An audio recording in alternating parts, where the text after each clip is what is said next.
It's basic math. We cannot solve our fiscal or our economic challenges unless we get healthcare costs under control. The budget passed by the House last month takes very credible steps to controlling healthcare costs. It aims to do two things: to put our budget on a path to balance and to put our economy on a path to prosperity. I'm here today to stress the point that these goals go hand in hand with one another. Stable government finances are essential to a growing economy, and economic growth is essential to balancing the budget. The name of the budget is the path to prosperity. You see, right now, we are finally having a debate in Washington about how to address our fiscal problems, but we're still not having the debate that we need to have. To an alarming degree, the budget debate has degenerated into a game of green eye shade arithmetic, with many in Washington, including the president, demanding that we trade ephemeral spending restraints for large permanent tax increases.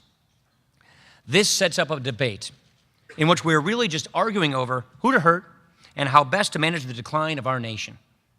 It is a framework that accepts ever higher taxes and bureaucratically rationed healthcare as givens. I call this the shared scarcity mentality. The missing ingredient, of course, is economic growth. Shared scarcity represents a deeply pessimistic vision for the future of this country, one in which we all pay more and we all get less.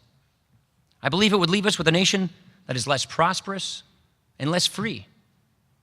To begin with, chasing ever higher spending with ever higher tax rates will decrease the number of makers in society and increase the number of takers. Able-bodied Americans will be discouraged from working and lulled into lives of complacency and dependency. That's not who we are.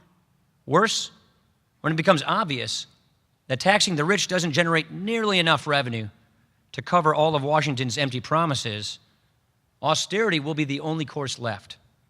A debt-fueled economic crisis will more than force massive tax increases on everyone and indiscriminate cuts on current beneficiaries without giving them time to prepare or adjust. And given the expansive growth of government, many of these critical decisions will fall to bureaucrats we never elected. Shared scarcity impedes economic growth. It results in harsh austerity, and it ends with lost freedom.